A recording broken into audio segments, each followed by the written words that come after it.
कबीर जी ब्रह्मचारी थे, वो तो मालिक हैं, उनको तो ये वासनाएं निकट भी नहीं है, लेकिन एक गृहस्थी क्रम करके दिखाया उन्होंने। 2 बच्चे मुर्दे जिंदे करे थे किसी कारण से, किसी की शर्त पे, और 2 माता पिता थे। वो बोले जन्म नहीं था मालिक का, वो नीरू नीमा उठा लाए थे दाता को, जब सतलोक से आके कमल के फूल पर विराजमान हुए थे लहर तारा तालाब में। तो ये परिवार था दाता का, और परिवार में रहे, परिवार गृहस्थी का वाला कर्म किया, सारा कपड़ा बुना करते थे और भगवान की भक्ति भी करते थे, परिवार का पोषण भी करते थे, भक्ति भी करते थे। करते थे का मतलब हमें दिखाते थे कि भक्ति करनी पड़ेगी, और इतना भी गुजर मालिक दे दे तो भी पर्याप्त है। यहां से पीछा छुटाने के लिए इन बकवादों से उल्टा हटना पड़ेगा। कोठी बना लूं, फैक्ट्री ला लूं, यूं कर दूं, फलान कर दूं, ये नहीं। परमात्मा ने जो भक्ति करनी है तो भगत की तरह रहना पड़ेगा, बुराइयों से भी बचना होगा, और एक बहुत ही साधु भाव में रहना पड़ेगा, किसी की आत्मा नहीं दुखावे।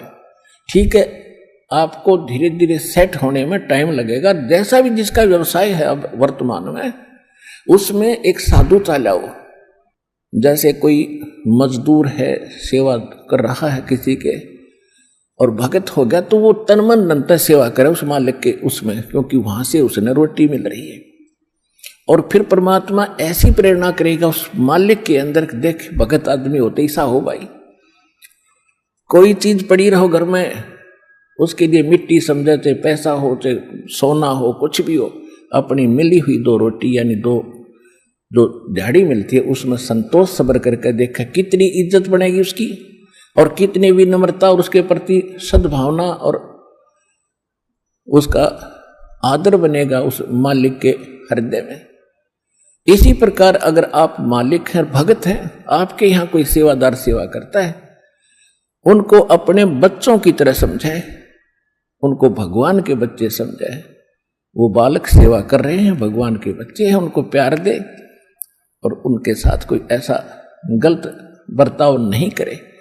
और फिर कुछ दिनों में उनके दिल में ऐसी भावना होगी, परमात्मा दोनों तरफ रोल करता है, जब हम मालिक के अनुसार चलेंगे, फिर उन बच्चों में भी, उन सेवादारों में भी ऐसी भावना भर देगा भी हमारे जैसा नालायक नहीं, इसे ऐसे भले आदमी के घर में राम 19-21 कराएंगे, सेवा में मजदूरी में 21 काम कराया करेंगे वह। तो इस तरह कितना अच्छा माहौल बनेगा। और हम जैसे मालिक तो समझता है कि पैसे जो 100 रुपये और काम खींचूं 1000 का, और मजदूर क्या समझते हैं, रुपये लेवा 500 और काम करा 100 रुपया का। दोनों की नीयत खराब और दोनों दुखी, कर्म भी बिगड़े, टेंशन बनी रहे।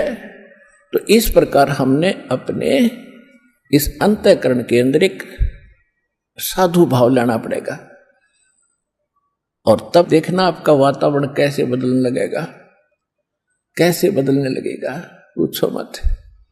तो तब हम यहां भी सुखी होंगे, आपको चिंता नहीं रहेगी कि वहां सेवादार सेवा कर रहे हैं, वो अपने तन मन धन से सेवा करेंगे भगवान से डर के, वो भगवान से डरने वाले हो जाएंगे, फिर बातें खत्म हो जाएगी।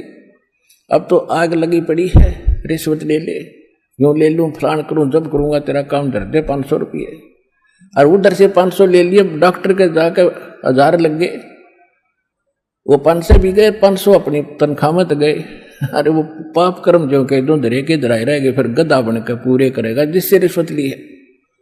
तो इसी विघ्न में पैर दो मत, ये भगवान बताना चाहते हैं। अगर आप ये वीडियो YouTube पर देख रहे हैं तो हमारे चैनल को सब्सक्राइब करें और बेल आइकन को दबाना ना भूलें।